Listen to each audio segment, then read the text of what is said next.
Hello everyone, I'm Useflunge11. You may know me as a wooden railway user amongst many in the wooden railway community and the Thomas fandom as a whole. But despite this, I'm one of those guys who loves Thomas a lot, so I thought why not try making analytical videos on my favorite Thomas topics and things I want to talk about. So join me as we dive into these topics that I bring to the table in the new analytical/essay series. This is Useful Talks About.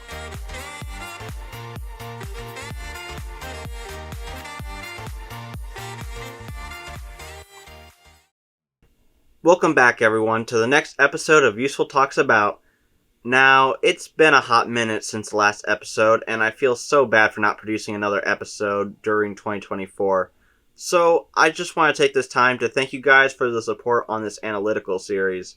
It really means a lot to me, and the first two episodes got a great reception. But anyway, we're back now. So, let's not waste any time, and let's get into the topic I really want to talk about today.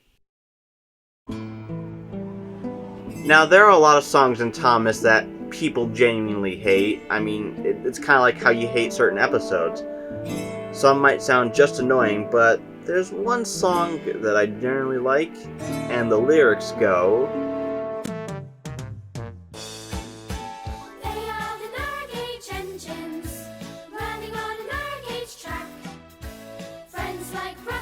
Duncan, fearless Freddie, mighty Mac. They've got their own controller, Mr. Percival is his name. And though they're small, they're strong and really useful just the same. Ever since Season 4 of Thomas the Tank Engine and Friends, the narrow gauge engines have just managed to capture the hearts of millions. While they also did in the Railway Series 2, having real-life counterparts that you can go and see, I think when we saw the models on screen, it definitely brought a lot of happiness. Now, of course, despite all the episodes they've appeared in, we've seen all the different scales with all the different and crazy shenanigans they've been through over the 40 years Thomas has been around. But despite the episodes and models and how they carried over into the later show, the thing that interests me the most about the narrow gauge engines the most are the characters. From the Railway Series to the TV series, there's a lot of narrow gauge stuff here. And when I mean stuff, I mainly talk about the engines. So, this video is going to be me going in and ranking every single narrow gauge engine from Thomas the Tank Engine and Friends. That's right, from the Railway Series to the Model Series to the CGI Series, we're diving into all of it today. Well, unless if I decide in the 11th hour to split this video up into two parts, but we'll see how this works out. Now, before we start off, I'm going to have to set a few ground rules. First off, I'm not including OC characters, as much as I love narrow gauge engines like Zack and Adeline, they're not official characters. They're original characters. And not to mention, I've already done a video ranking OC narrow gauge engines. Surely only the mid-Sodor ones, but maybe we can go back and rank all the narrow gauge OCs I've seen one day.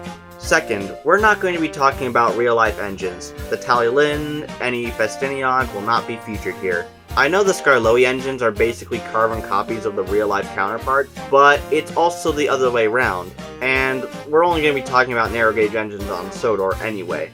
And finally, this is all at the end of the day, my thoughts and opinions on these characters. After all, this list is basically based on biases and headcanons for some of these engines, so of course there are going to be some that are a little bit higher than others. Alright, we got a lot to talk about here today. As I kid you not, there are a little over 30 narrow gauge engines to cover, so we better get started.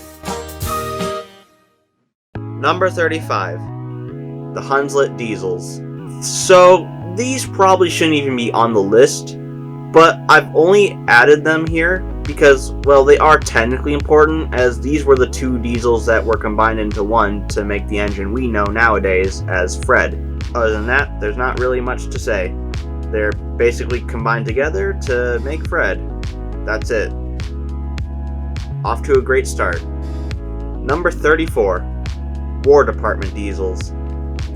In 1939, two diesel locomotives were sent on lease to the Skarloey Railway to supplement the aging Skarloey and Rheneas for extra timber and explosive traffic. Following the end of the war in 1945, both diesels left the railway. That's basically it. Like the Hunslet Diesels, we know nothing about these two engines. The only thing they signify is that they were the first diesels actually on Sodor, not Rusty on the Skarloey Railway or Devious Diesel on the Standard Gauge Railway. Nope, it was these two. And also, 1939, looks like dieselization was definitely a thing longer than we realize. Number 33, Ministry of Defense engine. So, like the Hunslet Diesels and the War Department Diesels, we don't know anything much about the Ministry of Defense engine. However, there have been a lot of fan stories surrounding the Ministry of Defense because it is actually one of the more major parts of the Skarloey Railway's history in terms of the Railway series. Although, what perplexes me is, wouldn't there be more than one engine, so to speak? And again, we don't know anything about this engine, what it looks like, whoever the heck it is. I mean, after all, it deserves to be higher than the last couple of ones that we've talked about so far for many reasons. Number 32. Funicular railway cars. Again, to reiterate, like the Hunslet Diesels, the War Department Diesels, and the Ministry of Defense engine, we know nothing about these funicular railway cars. However, we actually have a little bit more on them than you think. It basically gives us a date on when these things were built, I think 1985, and thanks to the character gallery episode by Master of the Lemons and Hero of the Japanese Train on the funicular railway, it's made me grow a huge appreciation for them. However, there is a reason why I can't place these higher than what I have, because if I was to base it off of their episode, well, that wouldn't be quite fair. I'm basing it on what we know about them, and frankly, not much, but I think they deserve to be higher than everything else we've talked about so far, so I gotta give them a bit of credit there. Number 31, Rusty's Ghost Engine. Alright, now we get into the good stuff. While Duncan Gets Spooked isn't my favorite Season 5 episode, it's definitely up there, and all made possible by the backstory of this engine. Also, the fact that we actually can see more of it via the Season 5 bloopers is quite amazing. But other than the story that we hear Rusty tell, we don't know anything about this engine at all, and it's basically a repainted Skarloey, and going by the Skarloey Railway's history via the Railway series, how is this even possible? It's stuff like this that make me retcon this engine and subscribe to the Proteus being the engine that fell off the old iron bridge theory. However, through this ghost story, many people have been able to basically milk it into whatever their hearts desire, and again, all made possible by this mysterious ghost engine. Number 30. Sidney. No, not the standard gauge engine, but if you've ever read the magazine stories, you'll know that there's a blue narrow gauge saddle tank engine named Sidney. Now, I will admit, we actually know a little bit about this character, and also, he appears in not one, but two magazine stories, which is more than what I can say for little Barford. However, I place him this low on the list for the context he works in. Apparently, he works on a small narrow gauge railway by Duck's branch line, but the only narrow gauge railway that connected there at the time was the Mid-Sodor Railway. And since the Mid-Sodor closed before Duck came to the railway, there's no perfect way to time this up. Now, truth be told, this story could take place on the mainland, as I'm pretty sure there are Great Western narrow gauge engines, if I'm not mistaken. But it's clear that these two stories take place on Sodor, which is why it's kind of hard for me to use Sidney.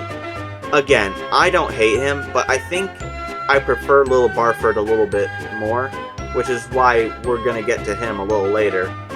Number 29, Atlas and Alfred.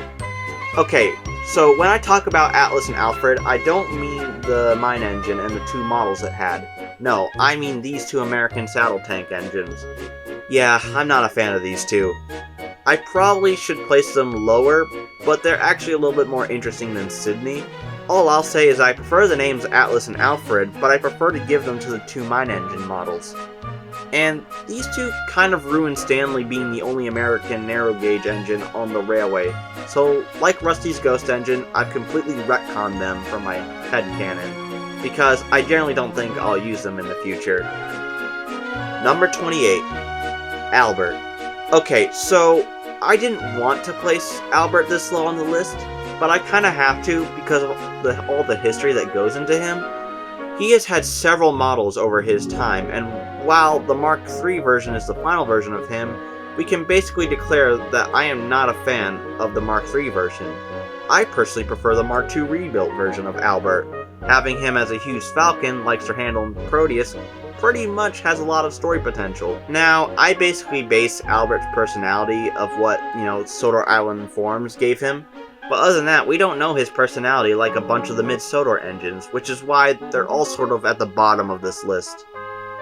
Number 27, the Mine Engine. Okay, so we just talked about Atlas and Alfred. I prefer there to be 2 mine engines, and the names Atlas and Alfred from the American engines to be, well, given to both of these models that this engine had. Now, it may just be me wanting to stay rooted in the headcanon I have, but it just makes the most sense in my opinion. Why have 1 engine when you can have 2? And having them be nameless, well, they technically can have names. After all, SIF actually named the mine engine Miney and changed it to female instead of having it be male.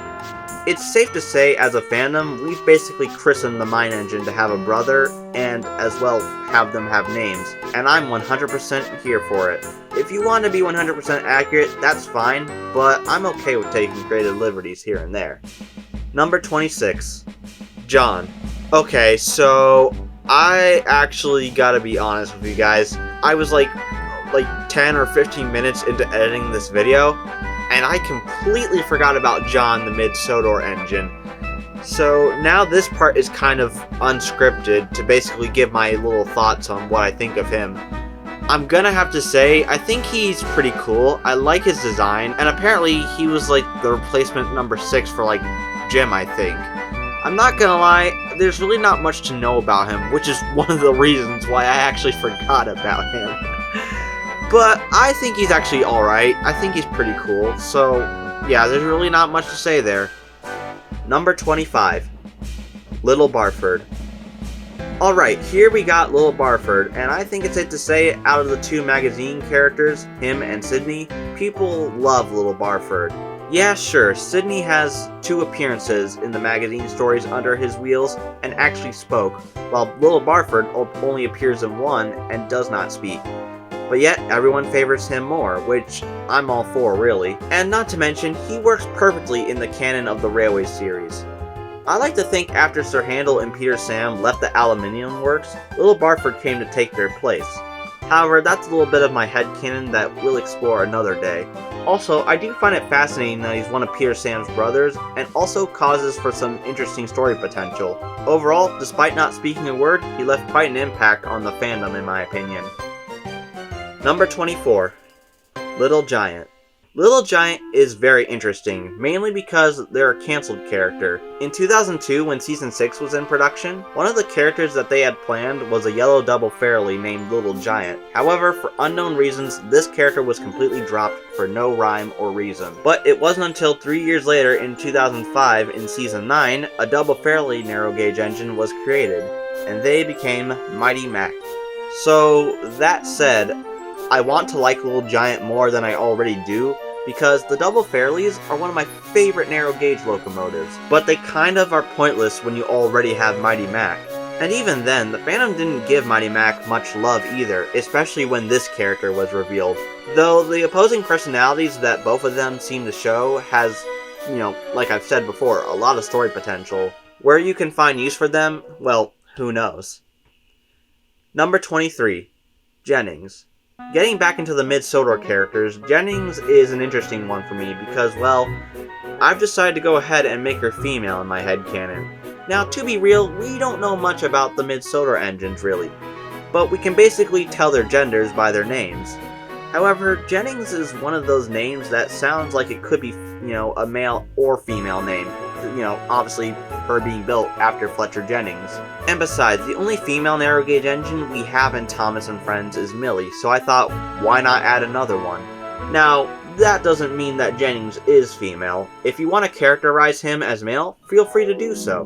But Jennings sounds like a female name to me, and not to mention, many other people in the fandom have done it, so I'm going to stick with it, honestly. Other than that, what else is there?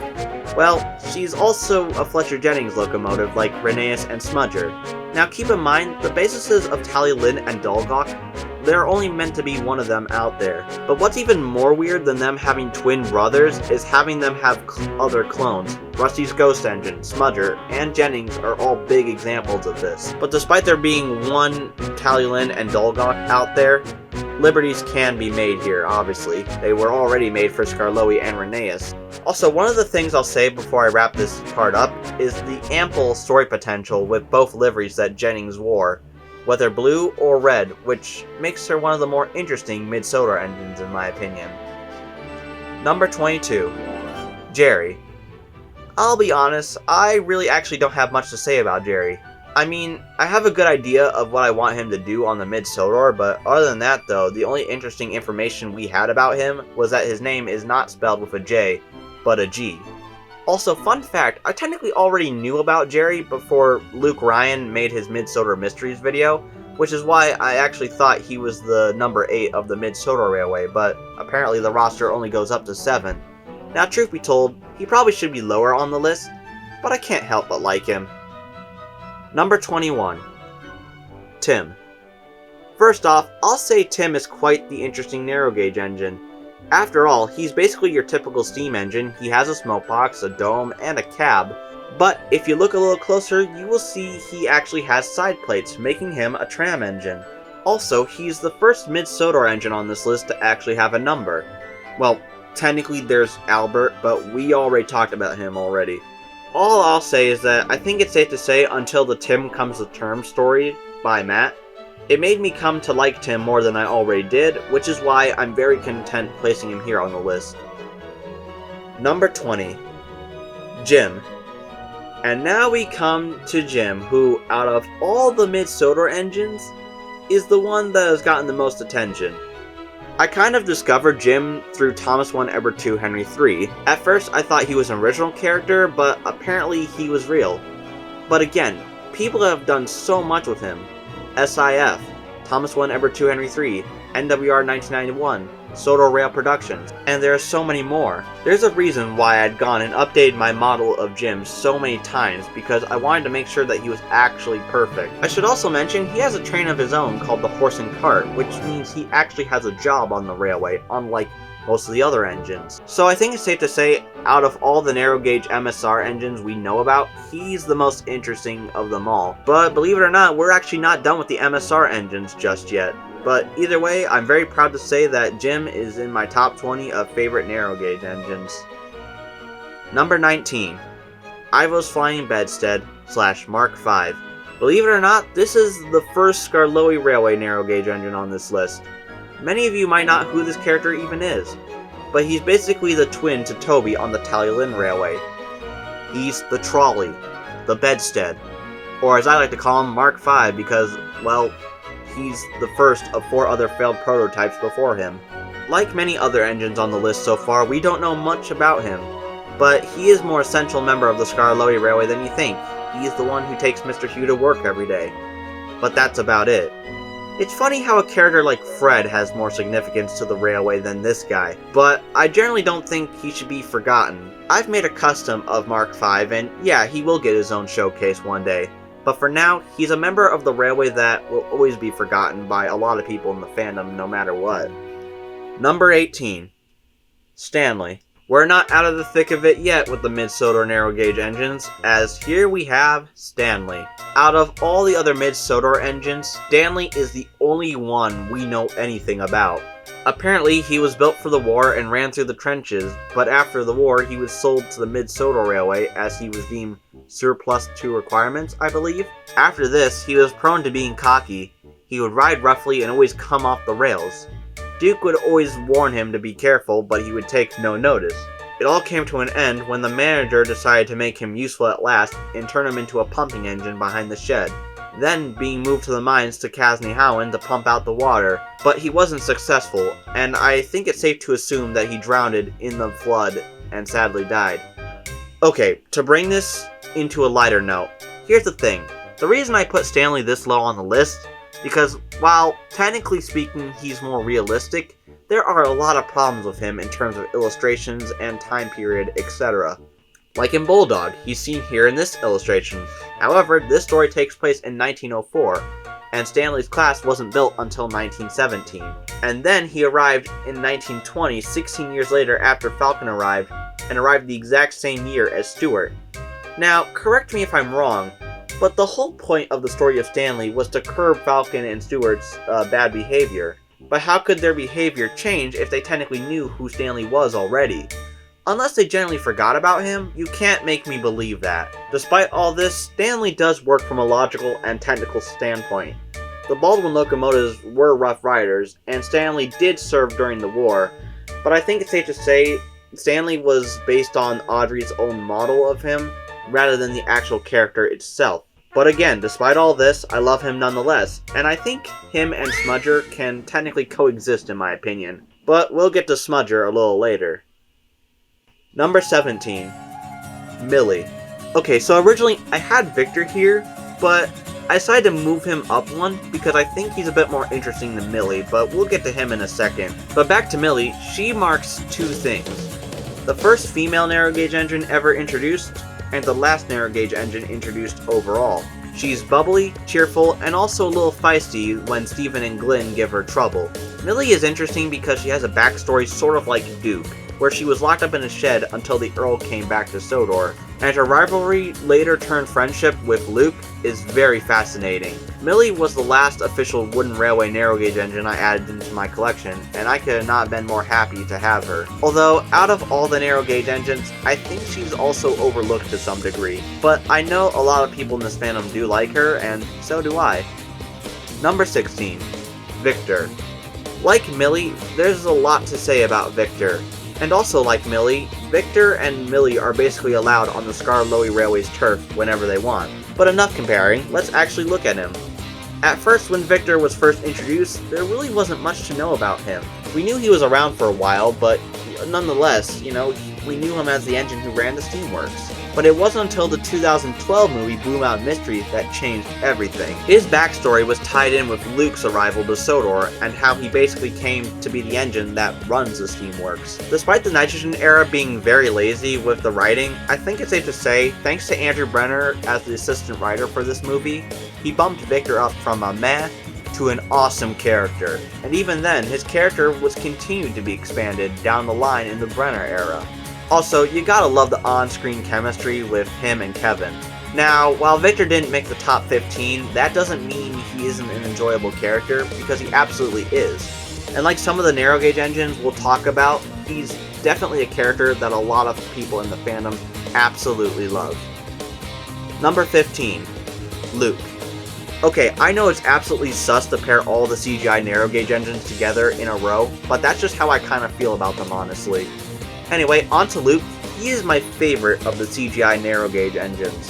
Again, his backstory was tied in with Victor's arrival to Sodor, making him think that he basically killed an engine, only to find out that Victor survived and he's alright. And ever since this movie, Luke has always been seen at the Blue Mountain Quarry with everyone. We even got to see him outside the Blue Mountain Quarry in Duncan the Humbug. And of course, he also travels to Ulstead Castle from time to time. Now, while Luke did make the top 15, he's kind of in this spot for a reason. After looking at his wiki page, he only has like 4 or 5 times in the show where he actually spoke, and the latter half of his appearances were cameos. Now, it's obviously due to his voice actor, Michael Ledge. I really hope I didn't just butcher that. But after him leaving the cast in 2017 to pursue other passions, of course it's not Mattel's or his fault, but still, we never got to see a proper send-off to this character, I feel. But despite that, I don't really have to worry, because, well, we did get to see him go out on a high note with his friendship with Millie, so I guess that speaks for itself. Number 14.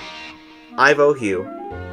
Now, a part of me kind of wonders if Ivo Hugh should be this high on the list, but I think it's safe to say, due to fan content, that's what made me like him so much. But in terms of the actual books, well, he got indirectly mentioned and a does not speak role, and then never appeared again. It's things like this that make me prefer Fearless Freddie, the other number 7 over Ivo Hugh, a character that is technically fictional, while Ivo Hugh is a real-life character. It also doesn't help that he's based on Tom Roll, a character that actually has more significance than him. Again, I might be dissing Ivo now, but I put him here because I see so much potential in him.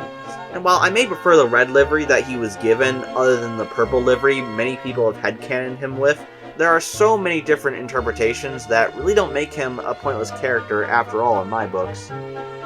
Number 13. Fred.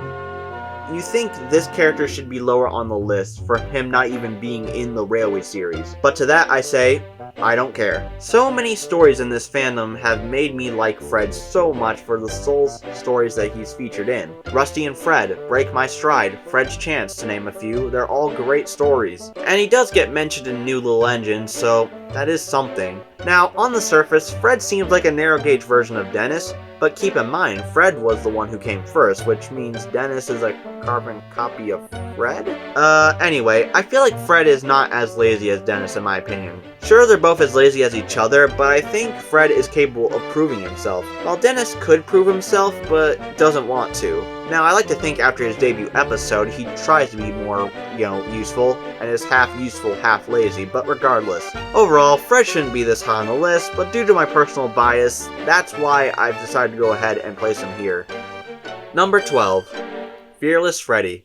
Oh boy, there is a lot to talk about with Freddie. People think that he's a carbon copy or the TV series equivalent of Ivo Hugh, but I would solely disagree with you.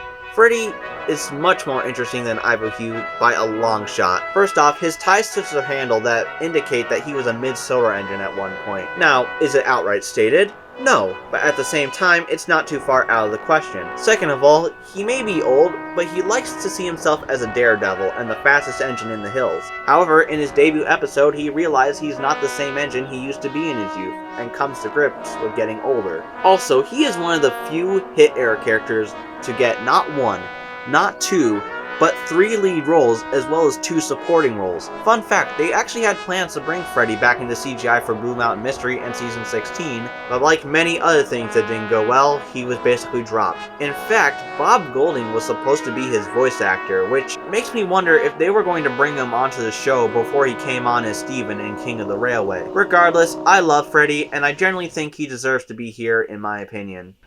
Number 11. Smudger.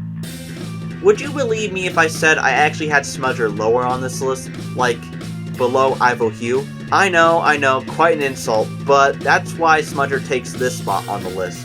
Now, unlike Freddie being a carbon copy of Ivo Hugh, Smudger is technically a carbon copy of Stanley from the Railway series. However, while Stanley, like I said earlier, works technicality-wise, Smudger works timeline-wise in terms of the year he could have been built. Now, I don't think he's as old as Rheneas, and definitely not the same age as Duke, but it means his story could have been told before Sir Handel and Peter Sam, who were Falcon and Stewart at the time, arrived on the Mid-Sodor. So, it just makes perfect sense. And also, Smudger has become an iconic meme in this fandom at this point. And many people have had a great fascination with him. Despite him only appearing in 1 episode, he left quite the impact. And like I said earlier, I think he and Stanley can both coexist in the same universe. Or the same could be said for Freddie and Ivo Hugh, honestly. Number 10. Bertram. Now, this is a part of the video where I say that this character should probably be lower on the list. But I feel like people might justify me having Bertram in this spot.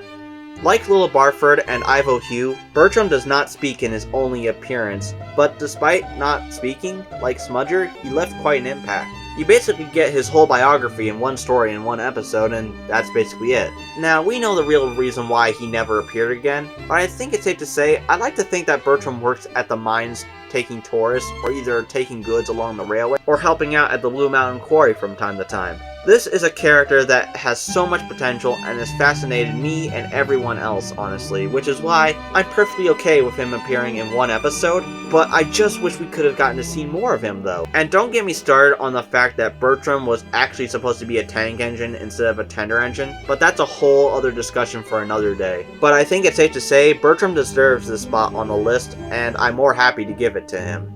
Number 9. Peter Sam. Now we finally get into the main narrow gauge engines with Peter Sam. Out of this main 6, or main 7 if we want to throw Duke in there, Peter Sam is definitely the weaker of the narrow gauge engines, but he makes up for it in terms of his strength. And what I mean by his strength, I mean his strong personality. I can relate to Peter Sam in terms of personality sometimes. I like to be happy-go-lucky, but it can get hard when other people start shooting you down, so to speak. Nevertheless, he never wavers, and he always gets back up on his wheels, which is what I respect him for the most. And not to mention, he's been through so much. He was shown up by his elder, he lost his home, he had to run the whole railway by himself, he gets hit with literal slate trucks, and smashes his funnel, and then he loses his funnel and gets a new one. So much character development with Peter Sam. I think I'm actually tearing up talking about him, which is why I absolutely love him a lot. But it's safe to say I love all the other narrow gauge engines on this list a little bit more, but Peter Sam deserves all the love and respect he gets. Number 8. Duncan. Let's be real, Duncan would not like me placing him here on the list, but I have him here for good reasons. Now, obviously, like everyone else, I love Duncan, and like with Peter Sam, I can relate to Duncan. There are many times where I feel like I've been overworked sometimes. Mainly because of due to allergies, and if I work hard during the summer when it's shining down on me, then I start to feel a little bit, allergic, sneezy, and a little bit, exhausted. And even though I don't like to complain, there are times where I realize I am complaining without actually meaning to do it. Now, of course, I'm thankful for the life that I have, but sometimes there are those times where I do wish I had a little bit more. I feel like we can all relate in terms of this. Other than that, Duncan is quite foul-mouthed sometimes, especially in terms of the Railway series, but we won't get into that. Overall, I'm happy that Duncan was brought back into CGI, even though his render does look a little atrocious, and it doesn't help that Bachmann cancelled his model late last year. But regardless, I think it's safe to say through it all, we love Duncan, no matter how rude or happy he is. Number 7. Sir Handel. Sir Handel is definitely interesting in terms of the show. He appeared in the first season with all the other narrow gauge engines, but basically got banished to the Shadow Realm and didn't appear again until season 10. Now, people might not agree, but I like Sir Handel's sort of character shift. Yeah, I know it's not what the writers were intending for him, but I think it's safe to say that as an engine, he's matured. And besides, I like to think that little bits and pieces of his personality pop out here and there, like in the Great Little Railway Show. Your funnel is nothing compared to my splendid wheels. But nevertheless, no one can make me hate Hit Era Sir Handel, despite the weird decision of him making the elder of the group. Now, people may think Sir Handel should be higher on this list, but I'm pretty content with having him right here. He survived into the present day, and, well, at least we're getting a Bachmann model of him. Same can't be said for Duncan, though. Number 6. Proteus. Alright, I know what you guys are all thinking. Why the actual heck do you have Proteus this high on the list? Like, am I crazy? And to that I'd answer, yes, as I have my good reasons why. Like Smudger and Bertram, Proteus is one of those mysterious narrow gauge engines to ever grace the TV screen. Like I said earlier, I will happily retcon Rusty's Ghost engine in favor of Proteus being the engine that fell off the old Iron Bridge. And like Freddie and Bertram, I like to think that Proteus could have been a mid-Sodor engine at one point. Now, it's never stated how his lamp grants wishes, but he has become a legend of sorts. Otherwise, he wouldn't have a whole statue of him, which basically proves that the legend is 100% true. Through a fan series like Enterprising Engines is the sole reason why I have grown to love Proteus over the years. And the charm and mystery that surrounds him is absolutely unmatched, which is why I feel no shame for placing him here on my list. But fun fact, I actually had him higher on my list, but I thought there was another narrow gauge engine that deserved to be there a little bit more. Number 5. Duke. Duke is one of the most respected narrow gauge engines on the railway. He is the hero of all the engines. He is respected by the standard gauge engines even. What can I say? He deserves all the respect for what he's been through, and what he had to deal with back on the mid-Sodor. Now sadly, Duke in terms of the show faded away into obscurity, despite him being mentioned in the Writer's Bible. They never brought him back, not even in CGI either, although he was technically considered. Now I know I've said this for a lot of the narrow gauge engines on Railway, but Duke absolutely left an impact without a shadow of a doubt, which is why I'm very happy to place Duke in my top 5. It would certainly suit his grace. Number 4. Rheneas. So originally, I actually had Rheneas at number 6, where Proteus stood, but I felt like he had deserved to be higher on this list for many reasons. After all, Rheneas is one of those engines that is the glue that holds the Skarloey Railway together. Now, truth be told, Rheneas probably should have been ranked in the number 1 spot, but we don't see much of him on the railway in the, early railway series or the TV series, until he comes home, of course. And it didn't help during the later model era, he became pretty butchered. Although I do enjoy all of his appearances in CGI, that's the version of Rheneas I like to try to characterize mine off of. And of course, doing voice impressions of. And I can't forget to mention the relationship between him and Skarloey, from bitter enemies at one point to being the best of friends. Quite the dynamic duo. But without Rheneas, none of the other narrow gauge engines after him would have ever come to the railway in the first place, so while he's not number 1 on the list, he definitely deserves to be in the top 5, which says a lot about him as an engine and his character. Number 3. Skarloey. Skarloey is one of the oldest and wisest engines you will ever meet. A kind but old sage who's not afraid to teach the youngins a lesson when they deserve it. Now, I know I just said that with Rheneas, without him, none of the other engines would have been here, but the difference between Skarloey and Rheneas is when Rheneas did it, it was because he had to, because the railway was going to close if he didn't. But when Skarloey broke down, and he was put in the exact same position as him, he did it because he wanted to. He could have easily waited for the bus to come and taken the passengers and have him get a well-deserved rest, but no, he pushes through despite what he's gone through already, and gets the train home. I've done it! We could probably debate this all day, but I feel like that's what makes Skarloey a little bit more commemorable than Rheneas. It's sad to say that the later years, like Rheneas, screwed Skarloey up, no question about it. But I'm so glad that when they brought him and the others back, they fixed him and gave us a Skarloey that's basically become a meme at this point. What did you do? I could go on and on all day, but to wrap this up, Skarloey is awesome and deserves to be in the top 3. Number 2. Rusty. I absolutely love Rusty so much. At first, I thought he was the only narrow gauge diesel, but however, we've already learned that there were many others throughout this video. Also, I didn't know that he was never referred to by gender in the classic series until the Season 4 retrospective by Unlucky Tug, as I thought him being referred to as the Little Diesel was just a nickname for him, and I still prefer to see it that way, as I characterized Rusty as male per the Railway series, but that's a rabbit hole we're not going to go down. Besides, it's not what Rusty is, but who he is as a character. He's one of my biggest inspirations for doing maintenance work of my own, let's just say, and it feels like I'm always fixing something of some sort. And whether unintentional or not, his name and color really go hand in hand, as I've never really been a fan of Rusty in black, or all the narrow gauge engines in red, to be perfectly honest. Also, can I be honest, I don't mind Rusty having a large face. It works well in terms of the CGI series, I think, and let's be real, when the models were scaled up, of course his face was going to get bigger. It's funny for Rusty being my second favorite narrow gauge engine. He really has a lot of controversy that goes with him, lol. Oh well, despite all that, nothing could ever make me hate Rusty. Truly one of my favorites. And finally, at number 1, and if you've been keeping count, you'll know who this is. At number 1, we have Mighty Mac. Anyone who knows me knows that my favorite overall standard gauge engine is Oliver, and in terms of favorite character overall. But when we're talking about favorite character in terms of narrow gauge, Mighty Mac is at the top of my list. I do not care if this character does not deserve to be here on my list, but I have so many reasons why I love them, but I can only talk about so many. Like I said earlier with Little Giant, the double Fairleys are my favorite type of narrow gauge locomotive, and I vaguely remember seeing their episode when my mom was over at some friends' houses back then. One day, they put on Thomas for me, and I saw their episode via the Thomas's Milkshake Muddle DVD. Not the best Season 9 DVD out there, but I was so happy when I got it, solely just to see Mighty Mac's episode again. And the fact of having 2 engines in one share the same body is absolutely genius.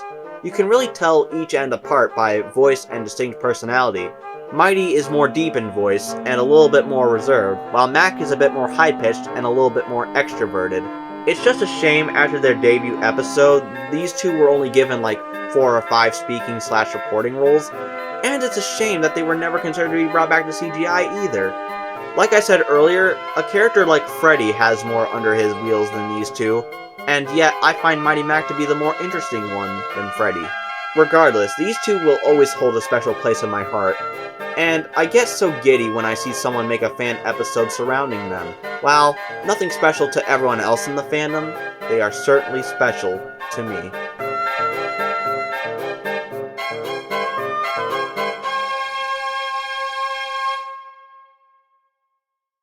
Wow, that was a lot to get through, but other than that, everyone, I have gone over and ranked every single narrow gauge engine within the Thomas and Friends universe. This is only episode 3 of this analytical series, and it's my most ambitious video yet. Anyway, I could go on and on here, but I'm just going to cap it off with this. Who is your favorite narrow gauge engine, and why? And tell me if you've learned something new in this video, as after all, it's always appreciated. Once again, a special thanks to JD415 for making the thumbnail for me, and I will see you all next time.